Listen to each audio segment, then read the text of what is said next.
It's very eclectic, everything from the Beatles and the Rolling Stones to Pachelbel Canon and the Hallelujah Chorus. I have what might be the most eclectic iPod in the world, from the Isley Brothers to Beethoven and everything in between.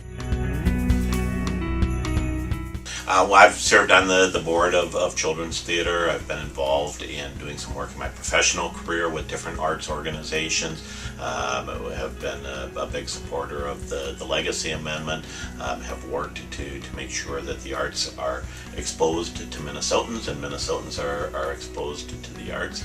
Well, I started in Governor Perpich's office back in 1977, 1978, and was responsible for the funding for the State Board for the Arts. As United States Senator, I was strongly supported the National Endowment for the Arts, National Endowment for the Humanities. I opposed the attempts of the right-wing ideologues to put inappropriate restrictions on that funding and limit artistic expression.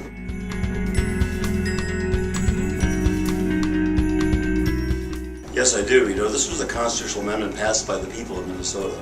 The people of Minnesota voted to raise their own sales tax in order to support these programs, and with all due respect to the legislature, this is not the legislature's money, this is the people's money.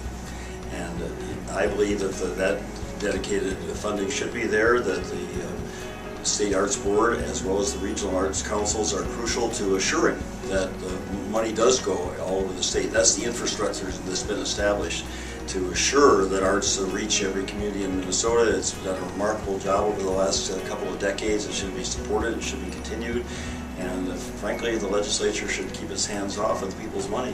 Yeah, I think it makes sense to have that kind of regional coordination, statewide coordination, and then working with the local communities to make sure that arts are funded statewide and at a local basis. So yes, I would support that 50% provision. One of the things that I take very seriously is to make sure that the Legacy Amendment, for all of its purposes, the arts as well as the natural resources components, that money get used as voters intended. I think it's awfully important that we make sure that the arts remains an important part of our education curriculum, that kids are exposed to the art in the same way that we want them exposed to language arts, to science, to math. Secondly, I think we need to make sure that Minnesotans understand the economic impact of the arts. And thirdly, just a broader appreciation of the arts, that we see arts as something that does bring us together as a community, something that binds the state. Well, you know, there's a saying that we build upon the shoulders of those who preceded us, and those who have preceded the next governor have made a phenomenal contribution to our state by passing the Legacy Amendment and ensuring that funding would be additional funding for the arts throughout the state. I'd like to build on that.